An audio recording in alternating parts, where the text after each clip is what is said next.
हिंदी कहानियां सुनने के लिए वीके एंटरटेनमेंट के चैनल को सब्सक्राइब करना ना भूलें और साथ ही लगा बेल आइकन भी जरूर दबाएं। नमस्कार दोस्तों, मैं हूं आपकी अपनी पिया सिंह नेगी और आपके लिए लेकर आती हूं चैनल वीके एंटरटेनमेंट बाय पिया सिंह नेगी पर नई कहानियां। अभी जो मैं कहानी आपको सुनाने जा रही हूं बहुत ही दिलचस्प है। इसका नाम है अफेयर और इसे लिखने वाले हैं जितेंद्र शिवहरे, इंदौर, मध्य प्रदेश से। अनन्या को अंकित पर शक तभी हो गया था जब उसकी शर्ट पर एक ब्राउन कलर का बाल मिला, किंतु तब उसने इसे मन का वहम समझकर इग्नोर करना ही उचित समझा। किंतु सुहानी जब भी अंकित को फोन करती तब वो बात करते समय सावधान हो जाता। अंकित देर रात तक सुहानी से व्हाट्सएप पर चैटिंग करता। अनन्या के कुछ बोलते ही अंकित चौंक जाता।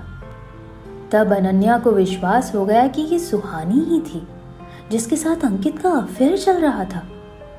अनन्या अंदर ही अंदर जल भुन रही थी। वो अंकित से उखड़ी उखड़ी रहने लगी। उसे मात्र प्रमाण की आवश्यकता थी जिसके बल पर वो अंकित और अनन्या के अफेयर को सार्वजनिक कर सके। चूंकि वो स्वयं नौकरी पेशा थी सो स्वयं अधिक कुछ नहीं कर सकती थी। इसके लिए उसने अपने ऑफिस के दोस्त मयंक से सहायता मांगी। मयंक इसके लिए तैयार था। उसे अनन्या आरंभ से ही अच्छी लगती थी। वो अनन्या से ही शादी करना चाहता था, किंतु अनन्या को अंकित पसंद आया, जिसके कारण मयंक उन दोनों के रास्ते से हट गया। मयंक जानता था कि अंकित और अनन्या का वैवाहिक रिश्ता ठीक नहीं चल रहा है। उसे अंकित के स्वभाव का पूर्व ज्ञान था, जिसकी जानकारी उसने अनन्या को विवाह पूर्व ही दी थी। किंतु अनन्या को विश्वास था कि अंकित शादी के बाद सभी पुरानी अनैतिक आदतें छोड़ देगा। किंतु ऐसा नहीं हुआ।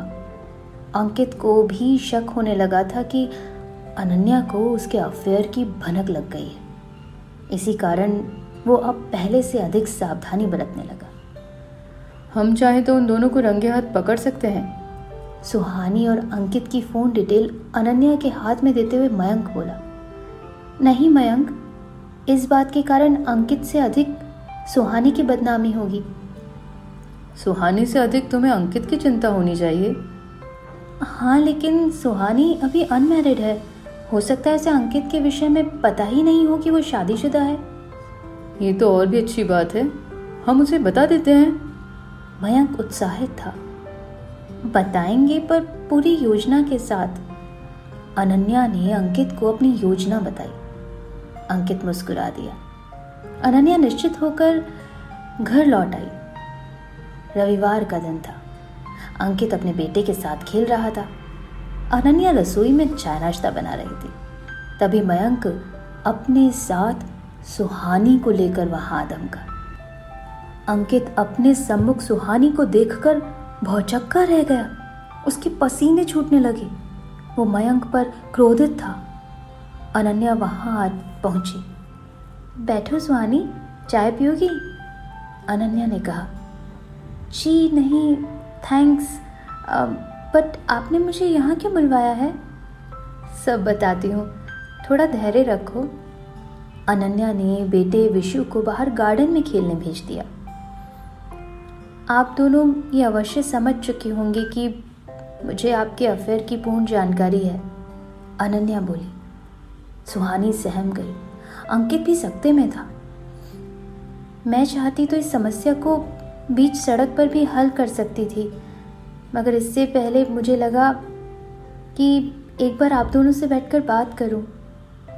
अनन्या, बात को यहीं खत्म करते हैं। मुझसे गलती हुई है ना? I know, I am sorry. बात को संभालते हुए अंकित बोला। देखो सुहानी, अभी तो मैंने कुछ किया भी नहीं और अंकित ने अपनी भूल स्वीकार कर ली। तुम ऐसे व्यक्ति से प्यार करती हो जो एक पल भी मेरे सामने ठहर नहीं सका।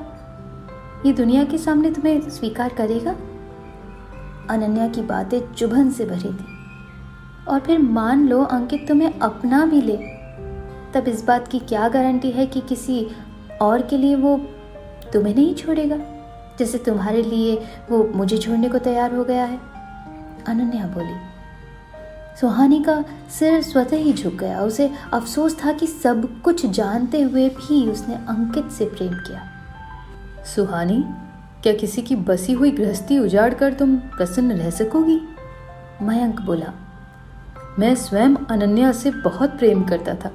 अब भी करता हूँ, लेकिन प्रेम सिर्फ एक दूसरे के साथ रहना ही तो नहीं है ना? मयंक बोला। मयंक और मैं, हम दोनों शादीशुदा हैं। हम चाहते तो शादी के बाद भी अफेयर रख सकते थे, मगर नहीं। अपने जीवन साथी के प्रति निष्ठापूर्वक साथ देने का वचन हमने अपने अपने जीवन साथी को दिया है। इस बात से कैसे मुकर जाते? नियमों का पालन तो सभी को करना ही चाहिए ना। अनन्या की बातों ने सुहानी की आंखें खोल दी। वो शर्मिंदा थी। अंकित को देखकर अंदाजा लगाया जा सकता था कि वो अभी भी पश्चाताप की आग में जलकर बैठा है। आई एम सॉरी अनन्या, मैं अपनी गलती मानता हूँ। भविष्य में ऐसा नहीं होगा, मेरी बात का विश्वास करो। अंकित ने दृढ़ता से कहा। विश्वास दोबारा बनाना सरल नहीं है अंकित, फिर भी मैं अपने रिश्ते को एक अवसर अवश्य दूंगी। किंतु कहीं ये सब दोबारा हुआ तो परिणाम के जिम्मेदार तुम स्वयं होंगे। अनन्या ने अपना निर्णय सुना दिया था। भीगी पलकों के साथ सुहानी वहां से विदा हुई। वो मयंक और अनन्या के प्रति कृतज्ञ थी, जिन्होंने उसे सद्मार्ग दिखाने का पुनीत कार्य किया। मयंक अनन्या और अंकित को भावी शुभकामनाएं देकर वहां से लौट गया। विशु बाहर से खेलकर द्वार पर आ खड़ा हुआ। अनन्या ने आगे बढ़कर विशु को बाहों में उठा लिया। वो विशु को नाश्ता खिलाने में व्यस्त हो गई। कहानी हुई है यहीं समाप्त, और ये कहानी लिखी है जितेंद्र शिवहरे, इंदौर, मध्य प्रदेश से। बहुत ही प्यारी कहानी है और ज़रूर इस कहानी से आपको कुछ ना कुछ संदेश मिला होगा, है ना? तो अपने साथी के प्रति वफादार रहिए और साथी से खूब प्यार कीजिए, उसका सम्मान कीजिए और बने रहिए आप मेरे साथ, यानी आपकी अपनी पिया जिंदगी के साथ। हज़ारों कहानियाँ और भी बाकी हैं, मैं आपको सुनाती रहूँगी। अगर आप भी लेखक हैं तो मुझे कहानियाँ भेज सकते हैं। नीचे मेरा email ID, WhatsApp number, Instagram ID, Facebook ID सब कुछ है, तो प्लीज़ वहाँ पर आप मुझे ड्रॉप कीजिए अपनी कहानी और मैं उस कहानी को चैनल पर ज़रूर बोलूँगी। Thank you so much, love you so much, miss you so much and don't forget to miss me. Hindi कहानियां सुनने के लिए बीके एंटरटेनमेंट के चैनल को सब्सक्राइब करना ना भूलें और साथ ही लगा बेल आइकन भी जरूर दबाएं। हिंदी कहानियां सुनने के लिए बीके एंटरटेनमेंट के चैनल को सब्सक्राइब करना ना भूलें और साथ ही लगा बेल आइकन भी जरूर दबाएं। हिंदी कहानियां सुनने के लिए बीके एंटरटेनमेंट के चैनल को सब्सक्राइब करना ना भूलें और साथ ही लगा बेल आइकन भी जरूर दबाएं।